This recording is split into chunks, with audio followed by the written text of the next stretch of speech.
When you start anything, when you start out on a path to anywhere, whether it be to learn something new, to create a business, to become more in shape, the first step, the first day, the first minute, you're excited. You're like, yeah, I'm going to do this. I'm going to kick ass, right? And the next day comes and you're like, man, this is a little tougher. And then you take another step and another step. And maybe you get to Thursday or Friday and you're like, this is pretty hard, man. And then what happens is the enthusiasm from the beginning of the process starts to fade out. You have a lot to offer. The fact that you're still here means that your business is not through yet. People don't do what they know in life, but what they do is they operate within the context of the vision they have of themselves. No matter how big your dream is, make small, tiny steps ahead. You must change what's possible for you. You, and only you, are the subject that impacts the burning desire in your imagination. I'm talking about concrete commitment. I'm talking about the commitment that says, I am going to stay true to what I said I would do long after the mood that I've set it in has left. Because I think we all know in this room, character is not something that we inherit. Character is something we got to wake up every single day. We got to fight and we got to build it. Never, ever, ever give up.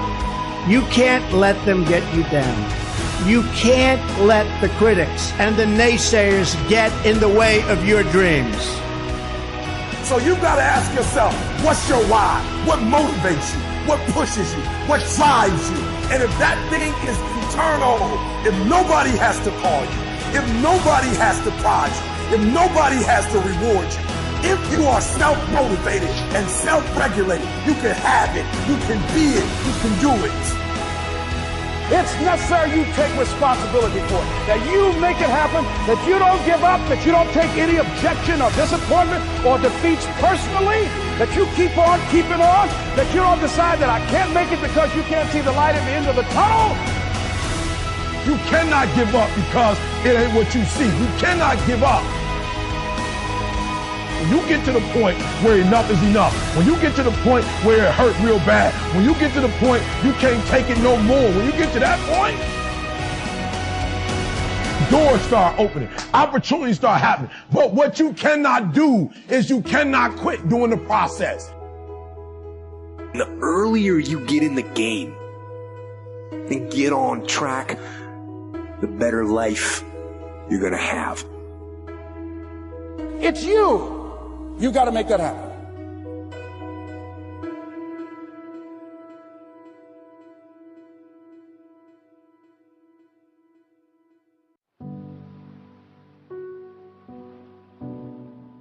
The first step before anybody else in the world believes it is you have to believe it. There's no reason to have a plan B because it distracts from plan A. I want to represent an idea. I want to represent possibilities. I want to represent the idea that you really can make what you want. One of my favorite books is The Alchemist, Paulo Coelho. And I just believe that. I believe that I can create whatever I want to create. Pain is not your enemy. Pain is your servant. And pain is telling you that there's a problem here and you need to get it fixed. You need to drag it out of the dark and you need to deal with this, and you have to decide enough is enough. It's time for a new direction. It's time to say that's it. Turn to somebody and say that's it. Passivity is a spirit and it'll kill you. It'll kill your relationships. It'll kill your home. It'll kill your marriage. If we just sit back and do nothing, it'll kill you. There's a redemptive power that making a choice has, rather than feeling like you're at effect to all the things that are happening. Make a choice. Like you just decide what it's going to be, who you're going to be, how you're going to do it. Just decide. And then from that point, the universe is going to get out your way.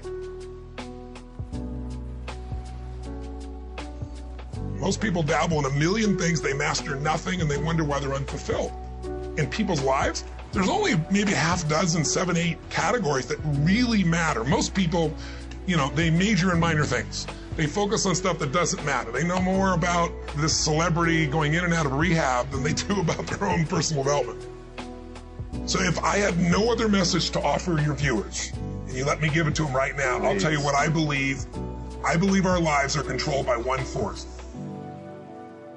Your brain is divided into 2 halves. Each half of your brain has millions of factory workers on each side. At the forefront of each one of those factories is a forming positive, and you got forming negative. You're the boss of the factory. You wake up in the morning and you say, man, I don't feel myself today.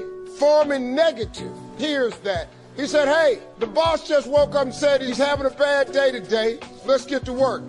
And your day starts tumbling into what you ordered. You could wake up in the morning and you say, you know what? Today is going to be a great day today. Man, thank you, Lord, for waking me up this morning. Forming positive turns around and goes, Steve's having a great day today. He's expecting some wonderful things to happen. And man, let's get it going. And they start manufacturing thoughts. You have got to change the way you think. It is the whole determining factor of where you go in life. This is the truth, is that so many of us say that we want to change, but many of us are unwilling to pay the price to change. And really, all of change comes from not focusing on what you can't control. It comes from focusing on what you can control. All of change has a price tag attached to it. That today, each and every one of us, we have to count the cost. Do we actually want to change? Are we willing to pay the price for change? Winter comes after fall. Night comes after day. Difficulty follows opportunity. Recession always comes after expansion. It's been the rhythm of life for the last 6,000 years of recorded history. So the winters are going to come. The winter of sickness, the winter of disappointment, the winter of devastation, social winters, economic winters, personal winters when your heart is smashed in 1,000 pieces and the nights are unusually long. It's simply called wintertime. But the winters are inevitable. So it has been for the last 6,500 years recorded history. You say, well, Mr. Rohn, what can I do about the winters of life? The most important decision you can make above any on the face of the earth is deciding that no matter what happens in your life, no matter what happens, you're going to live in a beautiful state. Life is short. We don't know how short it's going to be. But if you only had a week to live, I bet you wouldn't allow yourself to suffer over a little crap that makes you crazy normally. I think you would probably spend time with those you love. You would do what you love. You'd take awe in a sunset. You'd smell the air. You would take in everything in those final moments that you possibly do. So my thing is, why wait? Right? Why wait? Why not just decide that if I start to suffer, I know the solution, because suffering is me obsessing about me.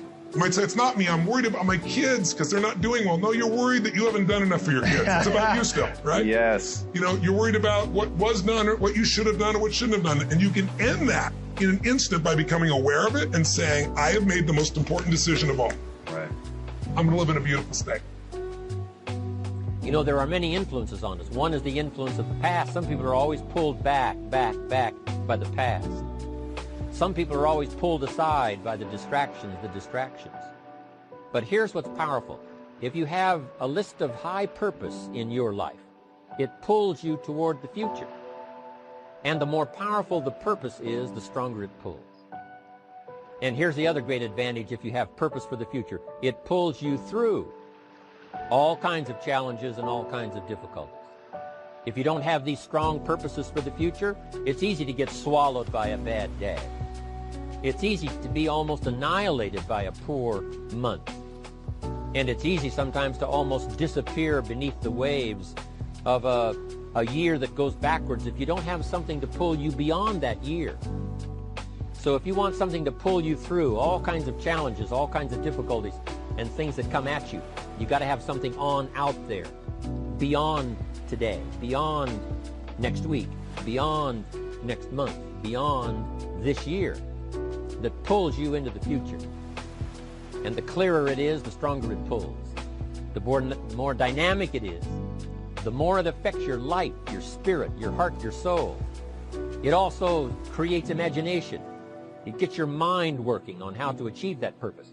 And if your mind will work, and if your heart works, and if your spirit works, and if you have good input, like good ideas, I'm telling you, there isn't anything you can't accomplish.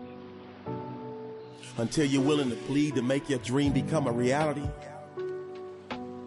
your dream will be just that, a dream. See, so many people talk and talk and talk, but very few walk and walk and walk and turn their walk into a jog and their jog into a sprint, which is okay.